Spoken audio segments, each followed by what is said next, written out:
Hello and welcome to this exciting edition of Take the Fear Out of the Gear with me, Mr. Chumley Warner. And me, Jason Bangers, and today Chumley gets his soldering iron out again.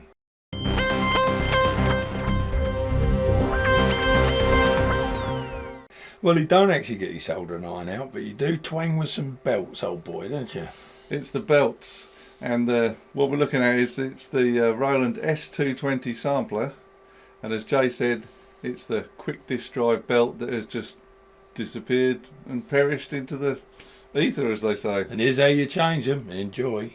Here we are, back in the workshop again. This time we've got the Roland S220 digital sampler, a classic. The reason this one's come in is because the disc drive here, which is a quick disc drive, it's not your standard. The quick disc drives are 2.5-inch floppy disk drives, rather unusual. It stopped working. More than likely it needs a new belt. I'll press the power button so you can see the display is on, although it looks a bit dull, so we might have to change the backlight on the display as well. And the only other thing to take into account is always check the voltage on the back of the unit itself, because this one is 117 volts, so this must have come from Japan or maybe America. So I've got it running on a converter because we're 240 volts in the UK. Let's get going. We've got the S220 on its side, and this is the front panel, and then to take the lid off you've got 1, 2, 3, 4, 5, 6 screws, and then you can just gently,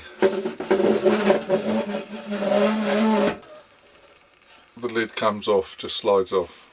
Right, we've got the lid off. I really like the design of this sampler. There's just so much room. So it looks like on here you've got the board for like the inputs and outputs on the jacks. You've got the quick disc drive here, main power supply, and this is all your sort of main computer processing board. This looks like another power supply here. We'll have a look at the quick disc drive. We'll take it out and see if it's easy to change a belt. I know I was going to put an emulator in, but we'll have a look whilst we're here. It looks like we've got, can't see, but down here we've got 1, 2, 3, 4 screws. These are not the same as normal floppy drives. You've just got one connector at the back there, and the screws go in from the bottom. So we're going to turn it over, take the connector out, take the 4 screws out, and then we'll have a little look, see if we can actually see the belt. Right, we've got the drive out of the sampler, and this is sort of the little cradle it's in. And then what we've also got to do, there's 1, 2 screws here and 2 on the other side that hold the drive, the sort of the mounting cradle. Next, what we'll do, we'll take those screws out and then we'll see where we're at. Okay, so we've taken the drive off the cradle and then turned it upside down, and there's 1, 2, 3 screws there, this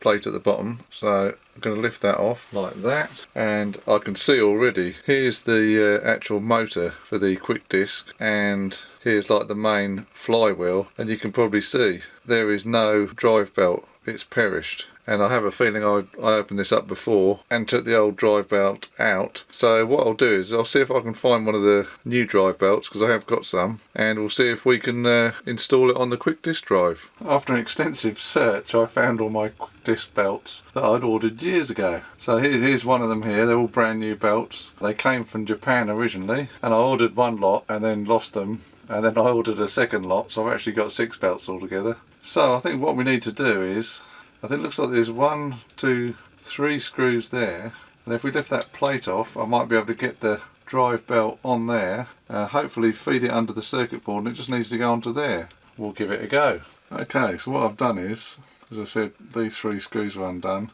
Had to do 1, 2, 3 screws here just so you could sort of lift this board up out of the way, and then I just lifted this up off the spindle here, and then I managed to get the belt underneath, and I've got the belt coming through here, and I'll try and hook it onto the pulley there. You can see here the new belt is going round the big flywheel across here onto the motor and the pulley, and it comes down here underneath the circuit board and back round. So that seems to be on okay, and we've tightened up these 3 screws and the 3 on the PCB circuit board. I will put plate back on the bottom, then we'll put that back onto the base plate. Well, we've got the 3 screws in the plate on the bottom there, and we've got 1, 2, 3, 4 on the little carriage. So we'll get the sampler and we'll plop it in. So we've got the drive back into the sampler here, 4 screws coming through the bottom. Now power it up, see what noises the drive makes. It says Roland S220 Sampler ready. No bad noises from the floppy drive, so that's a good sign.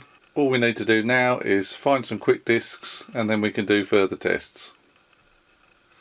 The next stage, we've managed to get hold of some quick discs from eBay. So what we're going to do is we're going to see if the quick disk drive works. So there's actually two discs in here. There's brass section 1, brass section 2. So we'll load brass section 1 and you have to load side A, turn it over side B. So we'll put that there like that. Turn the sampler on. Right, it says it's ready. We'll put the disc in.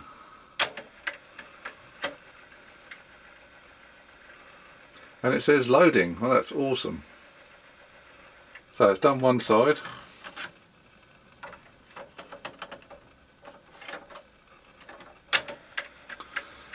I'll load the other side.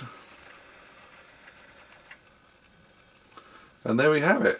The quick disk drive, after all these years, is working again. So that's all we can do for the moment. No point putting an emulator in at the moment with the quick disk drive working, because I've got quite a few discs, so I'll load some of the sounds off the discs. And I think Mr. Jason Bangers and myself will do a little review for you on the Roland S220 and play you some sounds.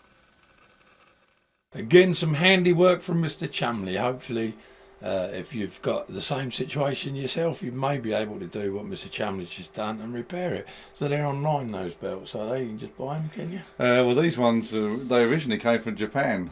Okay. And the story goes, I ordered one set, lost them, ordered another set, and then, like you see in the video, these years later, I found both sets, so I ended up with twice as many. So it's a lovely machine, that's all up and running now, everything's good.